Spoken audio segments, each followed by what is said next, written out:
Estamos de volta e agora a gente conversa por Skype com o médico especialista em cirurgia oncológica e pesquisador da Universidade Federal de Mato Grosso, William Ricardo Camarço da Silva. Doutor William, muito obrigada por aceitar o convite para que a gente conversasse um pouco aqui nesse Outubro Rosa sobre o câncer de mama. Queria que a gente pudesse falar um pouco sobre os dados que mostram que está demorando mais para que as mulheres consigam iniciar o tratamento do câncer de mama no Brasil. Ao que a gente pode atribuir isso, doutor William? Bom, eu que inicialmente agradeço o convite, né? Esse mês a gente tem um mês inteiro para discutir câncer de mama e eu acho que o objetivo disso é fazer educação, né, em câncer de mama. Com relação à pergunta, a gente tem vários fatores, né? A gente tem o câncer de mama é o principal câncer, é o segundo principal câncer na mulher. Ele só perde para o câncer de pele não melanoma. A partir dos 50 anos, a gente espera encontrar câncer de mama em 1 em cada 8 mulheres. É um dado bastante preocupante. Consequentemente, como tem muita mulher com câncer de mama, o acesso ao serviço, e aí quando a gente pensa em saúde pública, né, o acesso aos serviços de saúde pública pode ficar mais difícil. Quando a gente pensa em convênio, acaba sendo um pouco mais rápido, o acesso acaba sendo um pouco mais rápido. Mas na saúde pública o acesso ainda é mais difícil. Primeiro porque tem muita mulher e segundo porque a gente tem poucos centros que fazem o tratamento adequado do câncer de mama. O que implica essa demora, doutor? Bom, em câncer, tempo é vida, para qualquer câncer, né? Quanto mais tempo a gente demora, mais a doença cresce. E ela cresce em duas situações. Ela cresce no local onde ela surge, ou seja, ela cresce na mama, mas mais importante que isso, ela começa a dar aquilo que a gente chama de metástase, que é a lesão à distância. Então, quanto mais tempo eu demoro para diagnosticar esses pacientes e quanto mais tempo eu demoro para tratar essas pacientes, mais a doença progride. E ela progride na mama e ela progride à distância. E aí eu começo a apresentar doença no cérebro, eu começo a apresentar doença no osso, eu começo a apresentar doença no pulmão, doença no fígado. E é essa doença metastática que leva essas mulheres ao óbito. Doutor William, quando a gente pensa em prevenção, a gente fala que o exame deve ser feito a partir dos 50 anos, para que haja aí um acompanhamento da situação dessa mama, se já houver algum nódulo, fazer o tratamento precoce, como o senhor disse, tempo é vida. Mas alguns estudos mostram que mulheres mais novas, uma estatística considerável, vem apresentando câncer de mama, né, a partir dos seus 39 anos. Tem um encaminhamento para mudança de protocolo de quando começar a fazer a mamografia, por exemplo? A gente notou essa mudança no padrão da incidência da doença. Até 10 anos atrás, as pacientes com câncer de mama com menos de 35 anos, elas representavam em torno de 1 a 2% dos casos. Atualmente, a gente está vendo em torno de 4 a 5% dos casos. Ainda é uma proporção baixa. A gente sabe que o câncer de mama ainda é mais incidente a partir dos 50 anos de idade. De novo, em termos de saúde pública, a gente sempre obedece às orientações do Instituto Nacional de Câncer, e ainda o Instituto Nacional de Câncer recomenda o rastreamento, né, a partir dos 50 anos. As nossas sociedades, tanto a Sociedade Brasileira de Mastologia quanto a Sociedade Brasileira de Cirurgia Oncológica, já recomenda que esse rastreamento comece ao menos aos 45 anos, e naquelas mulheres que principalmente já têm uma história de câncer de mama na família, a recomendação é que elas comecem a fazer o rastreamento a partir de 10 anos antes do caso que aconteceu. Então, por exemplo, se eu tive uma mãe ou uma avó que teve câncer de mama aos 40, eu devo começar o rastreamento aos 30, eu devo começar mais cedo, porque a gente sabe que a carga genética e a carga hereditária é importante nesses casos, né? Então, a recomendação específica é para esses grupos, para começar antes dos 45. Mas a gente já pensa, diferente do que pensa o Ministério da Saúde, a gente já pensa em começar o rastreamento a partir dos 45. Eu acredito que muito brevemente isso deva mudar até a partir dos 40 anos de idade, mas ainda 45, desde que eu não tenha uma história familiar importante. Se eu tiver história familiar, eu devo começar ainda mais cedo. Qual foi o impacto da pandemia no que diz respeito a diagnóstico de câncer de mama, doutor? A gente sabe que houve aí um período de isolamento e os serviços de saúde também entraram nesse mesmo movimento, né? As pessoas se recolheram, não procuraram os médicos, justamente por conta desse temor que a pandemia promove. A gente já tem uma visualização do cenário de Mato Grosso nesse contexto? Ainda não, com dados oficiais não. Eu particularmente tenho muito interesse em saber o quanto a pandemia influenciou nessa questão que você levantou, né? E eu tenho um projeto para fazer pesquisa para a gente levantar esses casos, mas esses dados a gente ainda não tem. A gente tem a prática de consultório e de ambulatório, que a gente faz SUS também. Então, a gente viu nesse período pacientes mais graves chegando, pacientes com doença mais grave chegando, isso não só para mama, mas para câncer como um todo, com doença mais avançada, quando já tinham diagnóstico lá em março, em maio, em junho, e nesse tempo a doença progrediu. Então, a gente tem, na prática, uma evidência de que houve prejuízo, sim. A pandemia impactou negativamente no diagnóstico e no tratamento, mas dados oficiais a gente ainda não tem. Quando o senhor fala de que havia um diagnóstico, as pessoas elas recuaram e não fizeram o tratamento nesse período pandêmico, seria isso?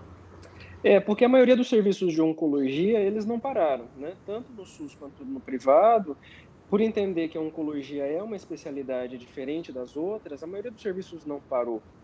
Então, mas criou-se um temor na população de que saia só quando for necessário, faça as coisas só quando for absolutamente necessário.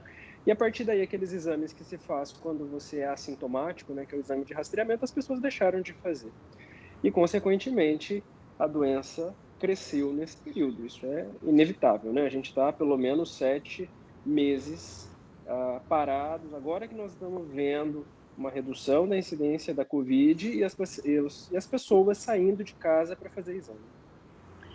Doutor William, quando a gente pensa em diagnóstico de câncer, né, a mamografia é o método mais eficaz ou nós temos outros mecanismos também de verificar que alguma coisa não vai bem?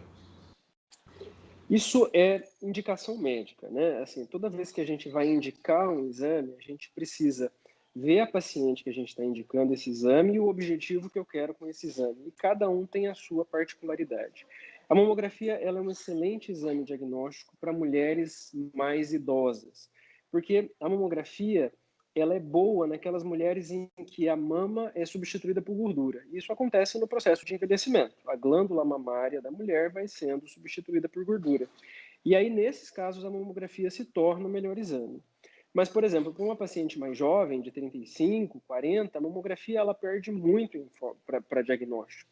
E aí a gente pode lançar a mão do ultrassom, por exemplo, ou mesmo nas pacientes mais idosas a gente pode combinar ultrassom com mamografia e eventualmente até ressonância magnética também pode ser usada nesses casos. A gente tem alguns outros exames, como tomossíntese, mas na prática a mamografia é o exame que demonstrou ser mais efetivo para a redução da mortalidade do câncer de mama na mulher, né? Quando a gente pega séries históricas, comparando o passado com o presente, a gente sabe que a mamografia foi responsável por uma redução de até 20% dos óbitos em mulheres por causa do diagnóstico precoce, mas ela tem as suas particularidades. Então, a gente não pode vender a ideia que existe um exame só para rastreamento. Então, o paciente precisa ir ao médico, precisa fazer uma avaliação e o colega vai indicar o exame que seja mais adequado, considerando o fator de risco daquela paciente e a idade daquela paciente também. E que tipo de médico ela procura quando tem alguma suspeita, doutor? Ela vai ao ginecologista, ela já procura um médico especialista? O que o senhor explica desse trâmite para quem está assistindo a gente? Por questão de acesso, a gente tem muito mais ginecologista do que tem mastologista, do que tem oncologista. E o ginecologista é um profissional treinado para o atendimento integral da mulher, né? Inclusive mama, ovário, útero, colo de útero, tudo aquilo que precisa, né? Então, a gente sempre recomenda como porta de entrada o ginecologista. Mas a gente também tem o médico de família e comunidade, que é aquele médico que está atendendo nas unidades básicas de saúde, ele tem treinamento para fazer rastreamento. Se a paciente quiser ir a um oncologista, o oncologista tem ferramentas para fazer diagnóstico. Se ela for mastologista, vai ter ferramenta para fazer diagnóstico. Mas se eu pegasse assim para falar qual profissional ir, primeiro o ginecologista e segundo o médico de família e comunidade. Doutor, quando a gente pensa é, no câncer de mama, a gente costuma sempre se referir às mulheres, né? Mas esse também é um câncer que incide nos homens?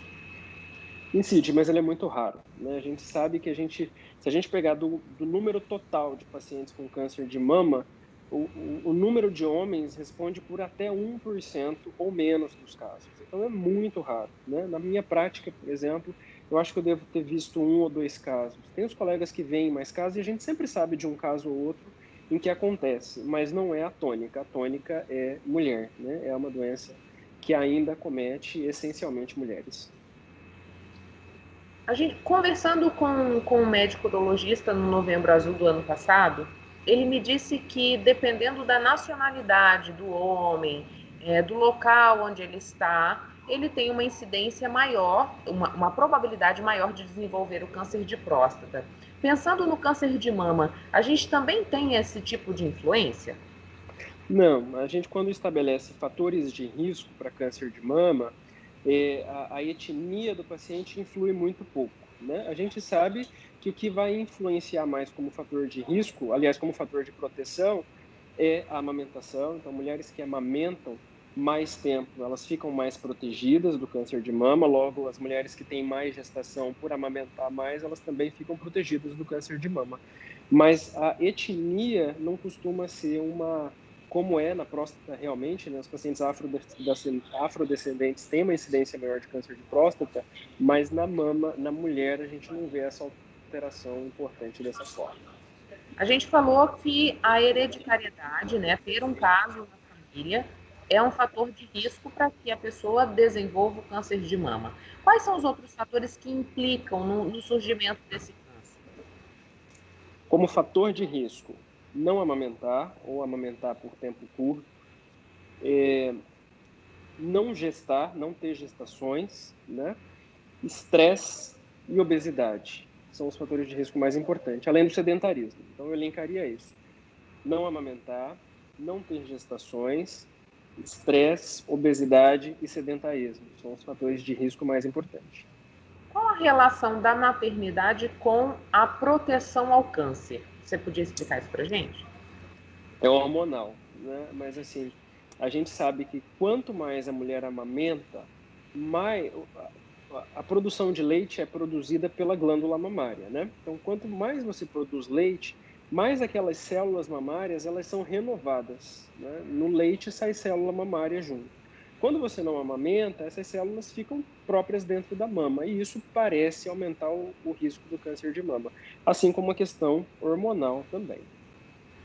Doutor, para que a gente possa encerrar a nossa entrevista, queria que o senhor deixasse uma mensagem aí que a gente está nesse período do Outubro Rosa, em que a gente tem a responsabilidade de conscientizar as pessoas sobre a importância de prevenir-se, né?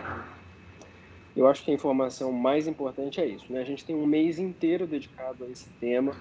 É muito difícil não entrar em contato com ele em algum momento. Às vezes você vê no ponto de ônibus tem cartaz, no próprio ônibus tem uma mensagem falando disso, no shopping, no mercado, na TV, tem várias inserções sobre isso. Então, é um momento de reflexão, é um momento de principalmente de autocuidado. A gente precisa cuidar das outras pessoas, mas a gente precisa cuidar de si. Então, entender a necessidade, primeiro, de se conhecer, de fazer o autoexame, de se tocar, de entender como é que está a mama e de procurar um médico para uma orientação e para uma avaliação de um sinal inadequado, eu acho que isso é o que ajuda a ter excelentes resultados no tratamento do câncer de mama. Muito obrigada, doutor William. Eu que agradeço.